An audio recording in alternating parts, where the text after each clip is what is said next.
Iran के साथ चल रही जंग अब सिर्फ मिसाइल और ड्रोन तक सीमित नहीं रही, बल्कि पूरी दुनिया को ऊर्जा संकट की तरफ धकेल रही है, जहां हालात इतने बिगड़ गए हैं कि कई देशों को अब तय करना पड़ रहा है कि बिजली और ईंधन किसे दिया जाए और किसे नहीं। सबसे ज्यादा असर एशिया पर पड़ रहा है, क्योंकि यहाँ की अर्थव्यवस्थाएं आयातित तेल और गैस पर निर्भर है, और स्ट्रेट ऑफ हार्मोज, जो दुनिया के करीब 20% तेल और गैस का मुख्य एक रास्ता है, अब लगभग बंद जैसा हो गया है। ऐसे में एशियाई देशों में ऊर्जा की कमी और महंगाई तेजी से बढ़ रही है। भारत से लेकर जापान और फिलीपींस तक सरकारें अब इमरजेंसी मोड में आ गई हैं। भारत में घरेलू घरेलू गैस यानी एलपीजी को प्राथमिकता दी जा रही है, ताकि आम लोगों की रसोई चलती रहे। लेकिन इसका असर अब होटल और रेस्टोरेंट्स पर दिखने लगा है, जहाँ कई जगहों पर खाना बनाने के लिए कोयले का इस्तेमाल किया जा रहा है, और कई दुकानों को समय कम करना पड़ रहा है, यानी जल्दी बंद कर रहे हैं। वहीं फिलीपींस में सरकार ने 4 दिन का वर्क वीक लागू कर दिया है, ताकि ईंधन की खपत कम हो सके, और ऑफिसों में एसी और बिजली के इस्तेमाल पर भी सख्त नियम लगाए गए हैं। वियतनाम और थाईलैंड जैसे देश भी लोगों से बिजली बचाने की अपील कर रहे हैं। यहाँ तक कि सरकारी अधिकारियों को लिफ्ट की जगह सीढ़ियाँ इस्तेमाल करने को कहा गया है। लेकिन इन कदमों की कीमत भी चुकानी पड़ रही है, क्योंकि औद्योगिक की उत्पादन क्षमता दिन पर दिन घट रही है, और छोटे व्यापारी की कमाई पर इसका असर पड़ रहा है। दूसरी तरफ जापान और साउथ कोरिया जैसे देश अपने रणनीतिक तेल भंडार खोल रहे हैं। जापान अपने रिजर्व से करीब 45 दिनों का तेल जारी किया है, जबकि साउथ कोरिया भी करोड़ों बैरल तेल बाजार में ला रहा है, ताकि सप्लाई बनी रहे। लेकिन जानकारों का कहना है कि यह सिर्फ अस्थायी राहत है, और अगर जंग लंबी चली तो फिर से कमी और ज़्यादा बढ़ सकती है। इस बीच देशों के बीच तेल और गैस की होड़ भी तेज़ हो गई है। थाईलैंड ने अपने भंडार बचाने के लिए निर्यात रोक दिया है, जिससे कंबोडिया में 1/3 पेट्रोल पंप बंद हो गए हैं।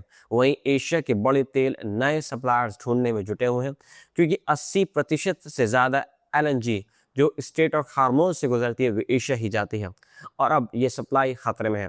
कुल मिलाकर ये साफ हो गया है कि ये जंग अब ग्लोबल इकोनॉमी को सीधे प्रभावित कर रही है, और आने वाले दिनों में तेल की कीमतें और महंगाई दोनों और ज़्यादा बढ़ सकते हैं, जिससे आम आदमी से लेकर बड़े उद्योग तक हर कोई प्रभावित होगा। वहीं दूसरी तरफ एक बड़ा खुलासा सामने आया है, जहां यूनाइटेड किंगडम का मानना था कि ईरान उस समय कोई परमाणु खतरा नहीं था, और यूरोप पर किसी भी तरह के हमले का कोई तत्काल सबूत भी नहीं मिला था।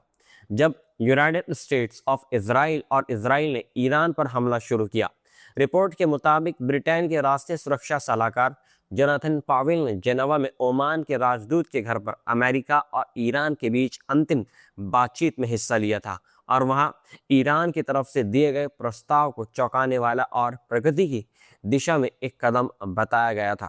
ब्रिटिश टीम को उम्मीद थी कि अगला दौर बातचीत का जल्द होगा और मामला डील की तरफ बढ़ सकता है, लेकिन उससे पहले ही हमला शुरू हो गया, जिससे ब्रिटेन के अंदर सवाल उठने लगे हैं कि क्या ये युद्ध जल्दबाजी में शुरू किया गया।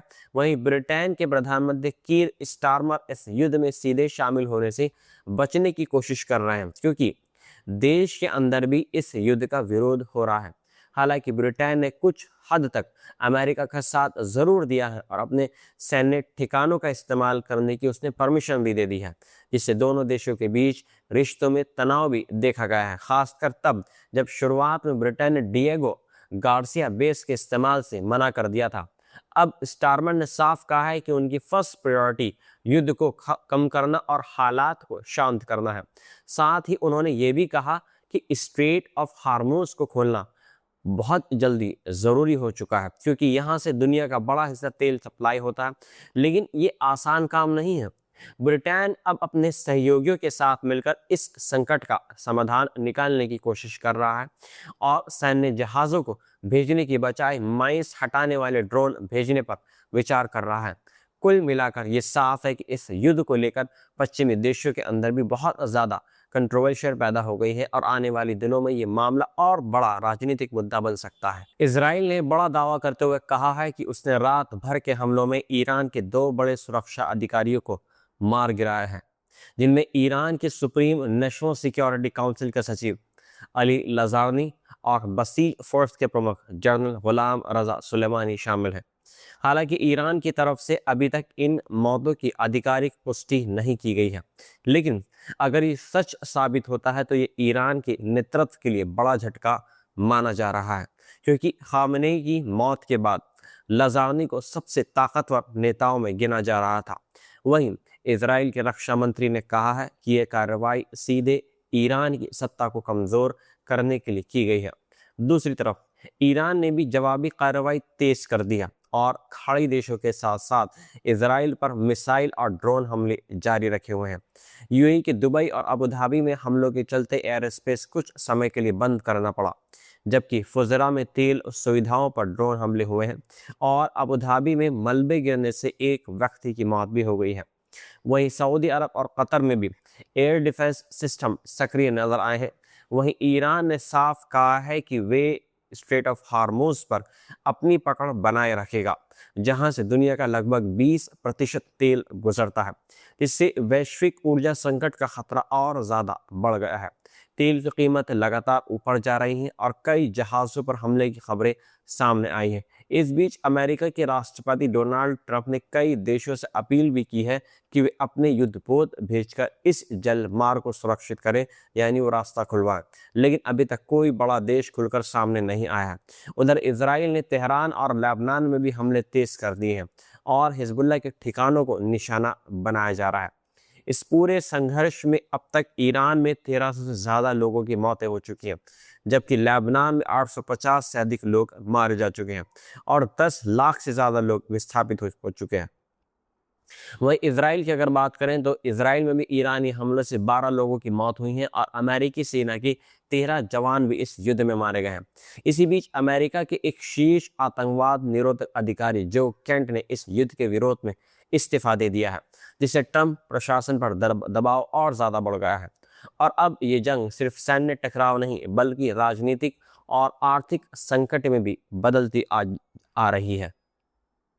इजराइल ने अल अक्सा मस्जिद को आने वाली ईद उल फितर तक और उसके बाद भी बंद रखने का फैसला किया है और ये जानकारी इस्लामी वक्फ को दी गई है, जो इस पवित्र स्थल का प्रशासन संभालता है। ये फैसला ऐसे समय पर लिया गया है जब अमेरिका, इजराइल और ईरान के बीच युद्ध जारी है और इजराइल सुरक्षा कारणों का हवाला दे रहा है, लेकिन फिलिस्तीनी इसे अपने धार्मिक अधिकारों पर हमला मान रहे हैं, क्योंकि 1967 के बाद ये पहली बार हुआ है जब रमज़ान के दौरान जुमे की नमाज इस मस्जिद में नहीं हो पाई। इस बीच मस्जिद परिसर में सिर्फ सीमित संख्या में वफ़ कर्मचारियों को ही जाने की अनुमति है और आम लोगों की एंट्री पूरी तरीके से बंद कर दी गई है।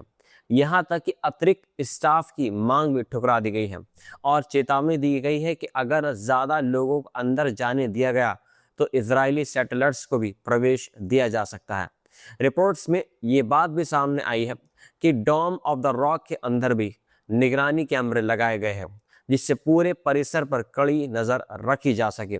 वहीं ओल्ड सिटी ऑफ जेरूशलम को लगभग पूरी तरीके से सील कर दिया गया है, जहां सिर्फ स्थानीय निवासियों को ही आने जाने दिया जा रहा है और बाजार सुनसान पड़े हुए हैं, जबकि शहर के बाहर सामान्य जिंदगी हुई है। लैलतुल कद्र जैसे पवित्र मौके पर भी सैकड़ों पुलिसकर्मियों ने रास्ते बंद कर दिए हैं और लोगों को मस्जिद के बाहर सड़कों पर नमाज पढ़ने के लिए मजबूर होना पड़ा है। कई मुस्लिम देशों ने इस फैसले की कड़ी निंदा की है और कहा है कि इजराइल का इस स्थल पर कोई अधिकार नहीं है और तुरंत पाबंदियां हटाई जानी चाहिए। वहीं अंतर्राष्ट्रीय कानून के तहत भी ये सवाल उठ रहा है कि कोई कब्जे वाली ताकत ऐसे धार्मिक स्थल पर स्थायी बदलाव नहीं कर सकती है। कुल मिलाकर ये मुद्दा अब सिर्फ सुरक्षा नहीं बल्कि धार्मिक अधिकार और राजनीतिक कंट्रोल का बड़ा विवाद बन चुका है और आने वाले दिनों में तनाव और ज्यादा बढ़ सकता है। एक बेहद और दर्दनाक चौंकाने वाली खबर अफगानिस्तान की राजधानी काबुल से सामने आई है, जहां एक ड्रग रिहेबिलिटेशन अस्पताल पर देर रात हुए हवाई हमले में 400 से ज़्यादा लोगों की मौत होने का दावा किया गया है और 250 से ज़्यादा लोग घायल बताए जा रहे हैं। अफगानिस्तान ने इस हमले के लिए सीधे पाकिस्तान को जिम्मेदार ठहराया है और कहा है कि काबुल के उम्मीद एडिक्शन ट्रीटमेंट हॉस्पिटल को निशाना बनाया गया है, जहां बड़ी संख्या में मरीज और आम नागरिक मौजूद थे। वहीं पाकिस्तान ने इन आरोपों को सिरे से खारिज कर दिया और कहा है कि उसने किसी अस्पताल को नहीं बल्कि सैन्य ठिकानों को टारगेट किया था और ये कार्रवाई पूरी तरीके से सटीक और आतंकवादियों के खिलाफ थी। पाकिस्तान का कहना है कि जिस इलाके में हमला हुआ वहां एक पूर्व नाटो बेस कैंप फिनिक्स मौजूद है, जिसे अब हथियारों के भंडारण के लिए इस्तेमाल किया जा रहा था, जबकि अफगानिस्तान का दावा है कि यह सीधा नागरिकों पर हमला है और इसे मानवता के खिलाफ अपराध बताया जा रहा है। घटनास्थल से सामने आई तस्वीरों में बचाव दल मलबे से शव निकालते नजर आए हैं, जहां कई लोग अब भी दबे होने की आशंका है और परिजन अस्पतालों के बाहर अपने अपनों की तलाश में भटकते दिखाई दे रहे हैं। इस हमले के बाद इलाके में भारी अफरा तफरी का माहौल है।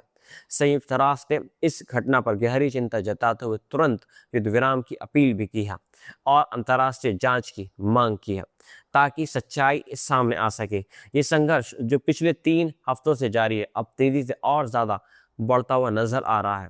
पाकिस्तान और अफगानिस्तान के बीच लगातार हवाई हमले और सीमा पार झड़पें हो रही हैं। पाकिस्तान का आरोप है कि अफगानिस्तान की ज़मीन से आतंकवादी उसके देश में हमले कर रहे हैं, जबकि काबुल इन आरोपों को नकारता रहा है। इस बीच हजारों लोग विस्थापित हो चुके हैं और हालात लगातार बिगड़ते जा रहे हैं, जिससे पूरे क्षेत्र में अस्थिरता का खतरा और ज़्यादा बढ़ गया है।